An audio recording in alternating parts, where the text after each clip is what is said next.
When I was a boy growing up in Virginia, the idea of having a college degree or department specializing in lesbian, gay, bisexual, and transgender studies, well, it was something that just couldn't be imagined. Today we're speaking with the head of that just one such department at the City College of San Francisco, Professor Ardel Thomas. Welcome. Hi, David. Thank you. Forgive my mispronunciations. I stumbled on my words. No, you're great. What does one do to comprise a curricula for an LGBT studies program?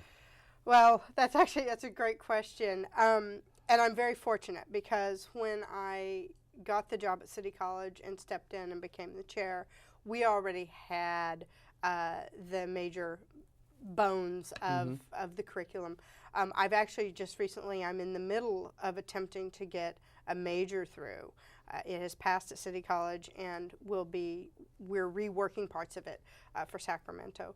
We will probably be the first community college, possibly in the country, to get a major in LGBT studies. So that's actually really exciting.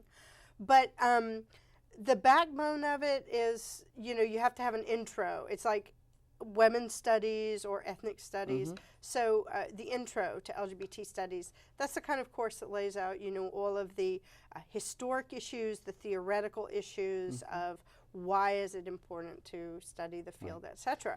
And then we have a couple of different paths, if you will. They're the social sciences, social and behavioral sciences. You can concentrate more in those. That would be sociology, psychology, anthropology, those sorts of views of LGBT studies. And then where I tend to live most of the time are in the arts and humanities.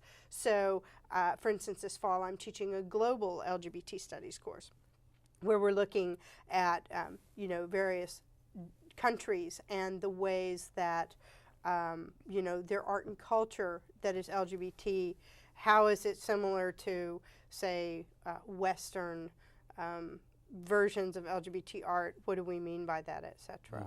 I think, there's certainly, maybe I shouldn't say there certainly is, but there appears to be a bias when one is talking about LGBT studies towards the West. And I assume that there is a great difference between LGBT history in the West and, say, China or the Asian countries or the Arabian Peninsula. Absolutely. And I'm actually really glad you mentioned that because one of the major components and the way I approach this class is to interrogate Western assumptions that somehow the West gets to define everything. And historically, that has actually been a huge problem with imperialism, right? And colonization is going to rename not just relationships and people and sexuality, but rename all sorts of things from plants to animals according to a Western paradigm, and it's really problematic. And it's interesting. It has also backfired in many places. A good example of this would be that what they're finding in, say, places in parts of India and Africa is that there's an absolute rejection of the terms gay, lesbian, bisexual, and transgender because they're seen as white and Western and imperial. But they certainly have people who prefer being with people of the same sex, and they have people who we would call transgender.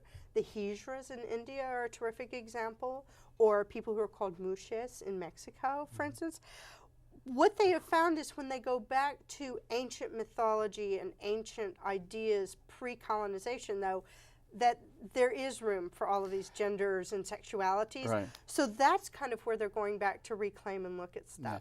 I remember there was a phrase that was very popular a few years ago in one of the pro-gay business ads. It said, "We are everywhere." And what you find when you study gay history is we were every when. That's right. Absolutely. The mention you make of ethnic studies and women's studies, is that cogent to teaching LGBT studies, i.e., there was a time when there was no such thing as a women's studies program, certainly not an ethnic studies program. Right. When did we start having LGBT studies in college? Well, in the 80s, in the 1980s, you would start to have LGBT studies. However, in many women's studies programs, and I'm very fortunate, I got my bachelor's at the University of Colorado in Boulder in women's studies and creative writing. Yeah, two of those majors that parents just go, oh God. You can what also is be an she actor going or a to theater. do? Yeah. Right. You want to have a job. Yeah, whatever. Yeah, but anyway, what was really terrific though was that in the women's studies department there, I had a professor named Michelle Barali, who's actually now at Amherst College and has been for some time teaching queer studies. She was one of the cutting edge people doing it.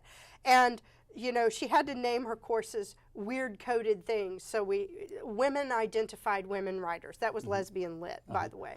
But that there were these courses. So there have been courses, at least certainly since the 70s, you know, post Stonewall, pretty quickly post Stonewall. But actual areas of study, yes, you have the same fight. And I have to say straight up that I would not be able to be doing what I do and to be going to the drawing board for a major for City College if women's studies, if ethnic studies, and then more specifically African American studies, Chicano studies, Latino studies, etc., had those programs not paved the way. Because every single one of those programs was asked the same question: why do we really Why need do we this? need to study this? So when you heard the debate recently on a different level educationally about teaching LGBT history in California schools, what did that make you do? Kind of sigh or scream? Well, and the debate is still raging. Yeah, I mean, we were talking with our last guest about attempts to undo that law. Right. Well, and we will see how this goes. I think that, and I've said this before, that I think anytime we can get as big of a clear picture and as rich of a history as possible, that's incredibly important. And a very quick example here, and I use it all the time, is Bayard Rustin, who was the person who organized the 1963 March on Washington. He was African American, he was also gay. Martin Luther King knew that.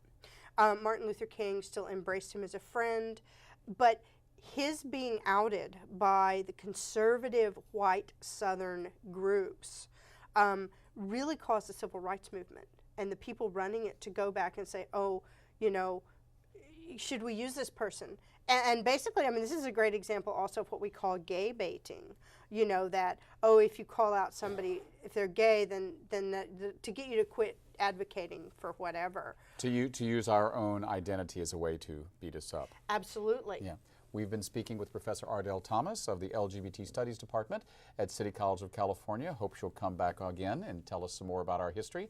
I'm David Perry, and I hope you'll make watching 10% part of your ongoing history. Good night.